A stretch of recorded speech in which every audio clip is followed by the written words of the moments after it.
Good luck. Good morning, everyone. Can you see? No? It's a great pleasure to be here. Thank you for selecting my abstract and giving me the opportunity to present my data. Sorry, let me see if I can. Works? Okay.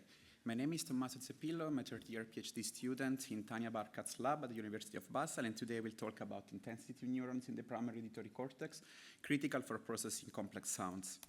The ability to perceive sound intensity and its modulation plays a crucial role in our daily life and exemplifies how animals, humans included, have developed sophisticated mechanisms to cope with the dynamism of the environment. It is important for our spatial navigation, indeed, to avoid collisions with moving, noisy objects, and lastly, for speech perception. However, the perceived intensity of a sound depends on its duration. Human studies show that the estimation of the intensity differs between long sound, in green in this graph, and short sound, in blue in this graph, supporting the presence of different mechanisms encoding sound intensity depending by the stimulus duration. My data support this hypothesis. I recorded A1 neurons using in vivo electrophysiology in awake mice, adults, presenting white noise at different lengths, 50 milliseconds in light blue and 500 milliseconds in blue. And I counted the number of active cells and their spike rate during the first phase of the sound onset, and I can conclude that the length of the stimulus does not impact the number of cells and their spike rate, which increases with increasing sound intensity. But when I focus on the whole length of the stimulus, you can see here in the black trace, the number of cells is constant with increasing sound intensity, and surprisingly, the spike rate decreases with increasing sound intensity, And I then, so this hypothesis supports the presence of different mechanisms encoding sound intensity depending by the length of the stimulus. I then cluster cells by their preferred intensity, where the discharge is maximal, and I found that A1 neurons are tuned to intensity in the primary auditory region and show this a sustained activity. Sorry, I don't have the pointer, and I can navigate. Really, sorry. Yeah, see here, the sustained activity after the onset that emerges for cells tuned to 80 decibel, as shown here, and decreases in the cells tuned to 10 decibel. I then counted the number of cells, and surprisingly, the majority of A1 neurons are tuned to low levels of sound intensity.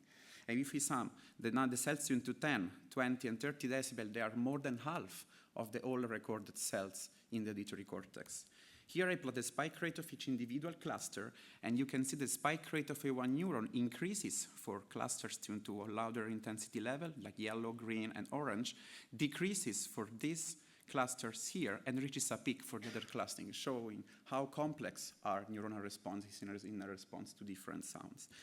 At the spatial level, these neurons are organized along the tonotopic axis. In fact, if we plot the cluster color-coded here as a function of decibel frequency, they are organized along the tonotopic axis. But what's the role of these cells?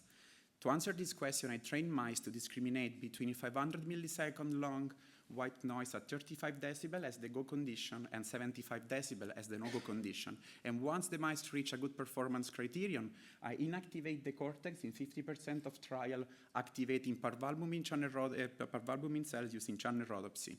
The activation of these cells provides a strong suppression of the sound-evoked activity as shown here, but surprisingly, mice are still able to perform the task, showing that A1 and intensity neurons are not necessary for the perception of constant sound intensity. So what's the role of these cells? Could intensity neurons be relevant for processing complex sounds like intensity modulated sounds, IMS, where the intensity linearly increases or decreases over time? I recorded A1 neurons presenting up AMS in blue and down IMS in red, and I found a surprising effect. A1 neurons, in response to IMS, show an up-ramping increase of the spike rate in response to down AMS, and a down-ramping decrease of the spike rate in response to up AMS, in blue here. This counterintuitive ramping activity surprisingly increases in response to larger range of IMS, as shown here, responses to 20, 40, and 60 decibel.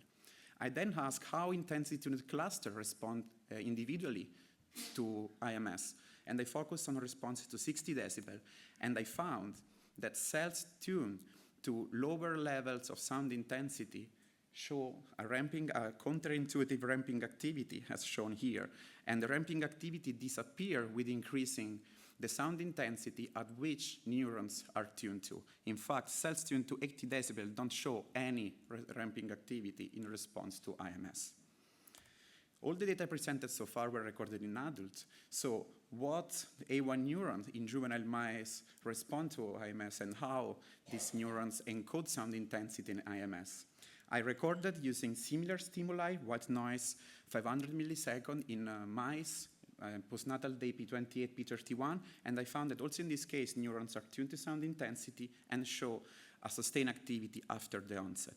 But surprisingly, when I counted the cell in juvenile mice, I found that the majority of them are now tuned to higher intensity levels as shown here. And also in this case, as in adult, these cells are distributed equally along the tonotopic axis. But the responses to IMS of these individual tuned neurons in juvenile mice was extremely surprising to me because the counterintuitive ramping observed in adult was still characterized as a small fraction of neurons tuned to 10 and 20 decibel. And this non-intuitive ramping activity disappeared.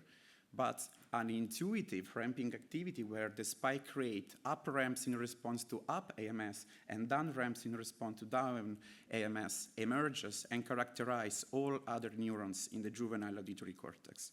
This is a clear example of how developmental plasticity can shape adult responses to complex sounds.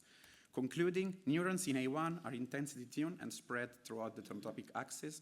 Intensity tuning shapes IMS responses, and IMS responses differ between juvenile and adult mice.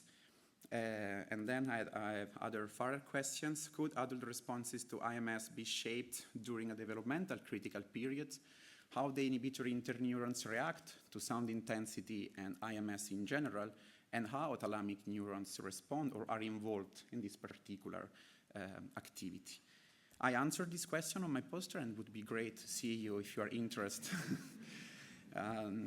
Next Thursday, poster number 26. And before concluding, I would like to thank you, the whole lab, the Brain and Sound Lab in Basel, mainly Tanya, Florian, and the members that are here in this amazing conference, my doctoral committee, and you for your attention. Thank you very much.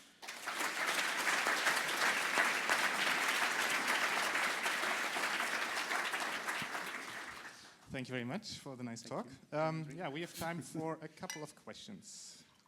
Yes, one. Thank you. That was very interesting. So one counterintuitive thing we sometimes see in animals and in humans as well is that in the presence of background noise, sometimes you'll actually see an increased response to, say, a tone that's been embedded in background noise, which you might think actually might get masked instead. Have you looked at all, particularly maybe the low-intensity neurons presenting sounds in sort of background noise and seeing how they respond when you have that? I mean, we didn't do that experiment. I don't know much, like how these sounds are presented in humans. But what is really fascinating to me is that this activity really emerges and it's stronger than for louder sounds. But could be that, of course, those neurons might have a role for the perception and the detection in a noise, as you said. But I would explain the present that, and if you allow me to speculate, of course, this activity I found in mice, and mice are trying to escape from predators. And I think that having a strong activation of the cortex when you need to hear a predator or a problem that is still far from you might help you to survive. That's what I would explain, the presence of this particular activity in adult, while in juvenile could be that they're not ready to escape. Very cool.